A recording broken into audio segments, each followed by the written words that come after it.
Africa. This is not another highlight reel of founding rounds and launch parties. This is what it actually takes to build from zero, the decisions, the doubts, and the daily reality that most people never see.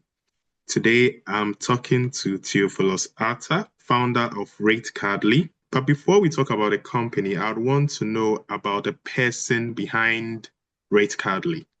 So, hello, listeners. My name is Theophilus Arthur.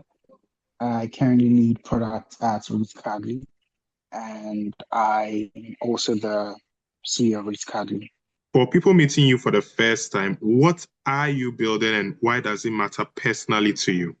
So, we're building service marketing software at RateCardly, and I like to describe it this way because we're building a suite of tools that currently do not exist in one place in the market. So you find the service marketplaces like Fiverr, Upwork, LinkedIn services allow you to list your services and you're able to get some sort of traction or demand for you on the marketplace. But there currently is a gap with the suite of tools that people are able to currently own their clients.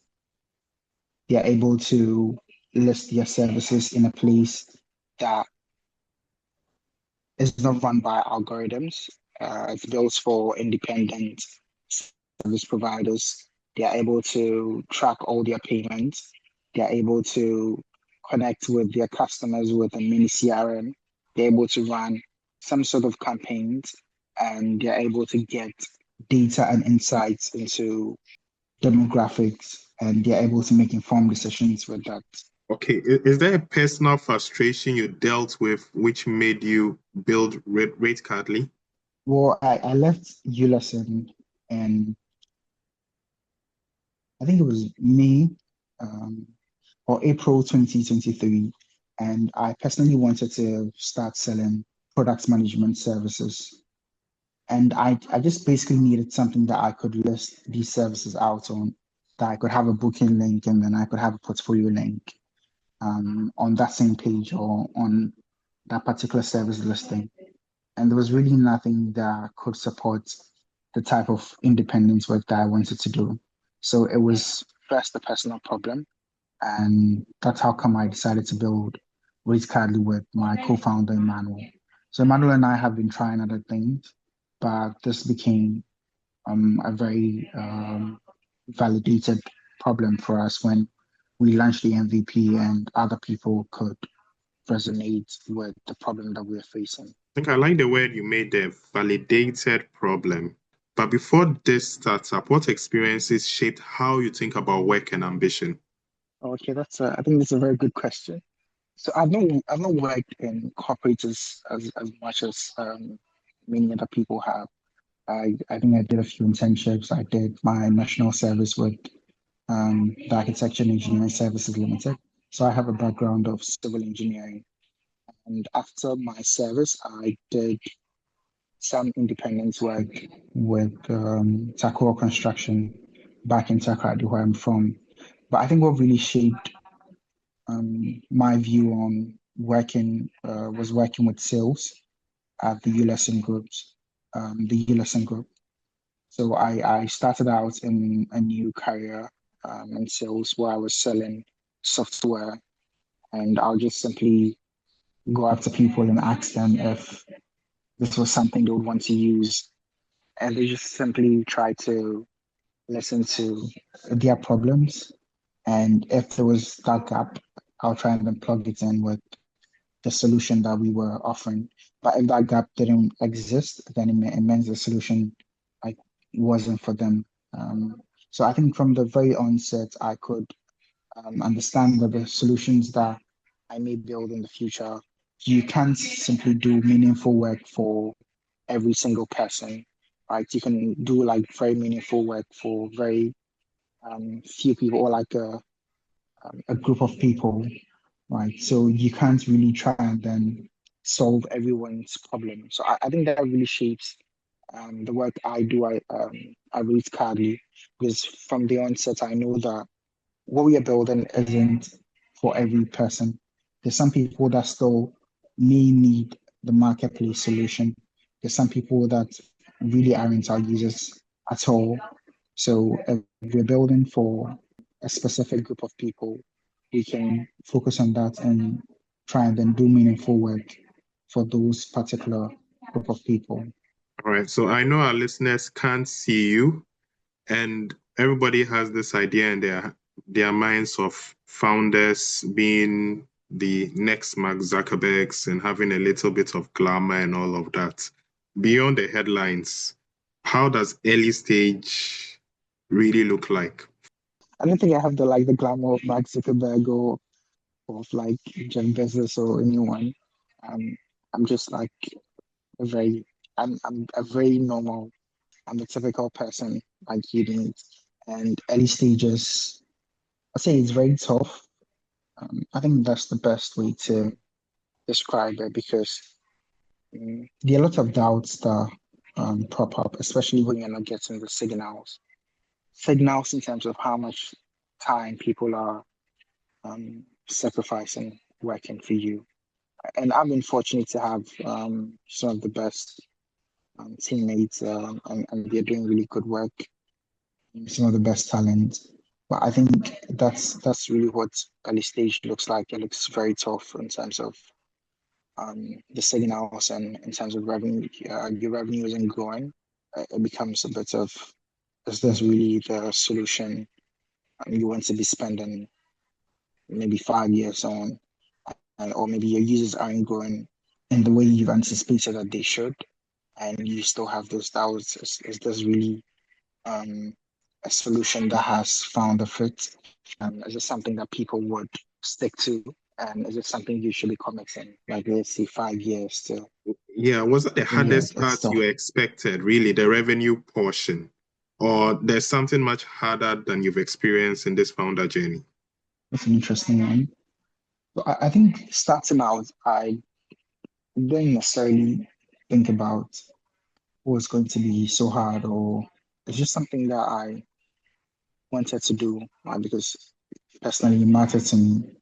And I felt there was that gap in the market, and there was also an opportunity in the gap. I think usually you find that there's a gap in the market, but the opportunity in that gap is not scalable. It's not something that you can actually convert into a company.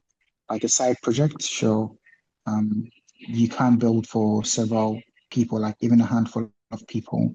But then if you're trying to build a company, the opportunity in that gap has to be like very massive. But I think the thinking about the hardest problem now, I think it's been execution. Okay. Execution has been the hardest problem because it's really not about all the ideas you have. It's not about the team. It's not about, yeah, the team doesn't matter and execution. But then at the end of the day, if you're not executing at the speed that really helps you to differentiate yourself like very early or to get the momentum you need for whether it's fundraising, for whether it's new user growth, whether it's new revenue, if you're not executing at a speed that's very healthy, it becomes it becomes almost like more difficult than it should be If building in early stage. execution was the hardest, then what's been the easiest or what's been far easier? What's been really easy for me, I wouldn't say too easy, but then what I feel has come a bit naturally would be recruiting. And Okay. so yeah, I think that's come easier than all the other facets have. And Do then you maybe a have a bit of leadership. boatload of cash when you're recruiting? Then I just send you my CV, or I get a lot of people to send in their CVs. So why has it No. been easy? So I think it's been easy because I've been able to meet people along the way that are really talented. I've been able to just build some sort of mutual respect along the way. So it's easy to go back to some of these people and be like, hey, I'm working on RateCardly, and this is what we are doing. This why it matters. This is the offer. You become an equity partner. This is why your equity will matter in the future. would you love to give this a chance? And we're working flexibly, so it allows them to be able to hold on to what they're doing and still be able to contribute very meaningfully to RateCardly. Now, some of these people have been strangers. My co-founder, um, Gideon. So I have two co-founders, Emmanuel, our CTO. Gideon is our product designer. So I recruited Gideon off LinkedIn. I just had a list of product designers that I was looking at, and then I texted Gideon, and we had that conversation. And he had already worked on previous startups, so I felt the fit was already there. But I think what's come naturally because I was doing sales, because I also have a past short history of students' politics, I'm able to naturally communicate. Yeah, I don't particularly have a problem with doing Yeah. sales or with speaking to people. I'm not extroverted, but I'm able to just do that like function, like sell to people, talk to people, leadership. I think it's just a part of leadership that you have to learn, or you have to even if it's uncomfortable, you have to embrace it. Right. So You yeah. mentioned earlier that when sales figures aren't growing, and I'm sure in the early days it might have felt painfully slow, but how do you realize you are still moving forward or standing still? Okay, I think that's a really very good question, Areas. And I think for us, the best metric is not quantitative at this stage, right? We are looking at active users, we are looking at user growth, we are looking at revenue growth. But the best metric for us is people loving the product and people repeatedly using the product. But if people are not talking about your product freely on Twitter, if people are not integrating your product into their workflows and it shows up. So currently, RateCardly shows up on documents on LinkedIn, it shows up on graphic designs on LinkedIn. People freely mention RateCardly invoicing on Twitter. And those are really important signals for me personally and then for the team because you then get to understand that if RateCardly disappeared today, it would really matter to a lot of people. Like a lot of people would no longer be able to do what they are currently doing, right? If people didn't care if tomorrow we made a decision to simply stop existing, then that would be a very bad signal for us. Like what we are building currently doesn't even matter, even though there's um, the traction that we're looking for isn't there yet. Right? But then since it matters to people and the traction we're looking for isn't there yet, we know that okay, yeah, we're making progress, like we're moving forward because So I think what strikes me about everything you've shared is relevance. I mean, relevance to the user and then relevance of RateCardly in their lives and also the behaviors of users to RateCardly. But I would like you to end today with what's one thing about this journey that most people around you don't fully see. so it's been about 3 years. So I Three started years. in Yeah. yeah, So, in June 2023. okay. And what's one thing that most people around you don't fully see? So I think it's really the struggle of building something, right? So there's this whole mental struggle of keeping afloat and also wanting to pursue what you're building, something like Facebook, software like MailChimp or any other software. It really requires, like, I call it life force because you really have to put a lot of life into the product, into talking to your team members, and to following up for meetings, and to making sure that things are being built. Because it wouldn't always go according to some roadmap or according to some timeline. You have to be the one to keep asking questions. Are we doing this? Are we doing that? When am I going to see this? When am I going to see that?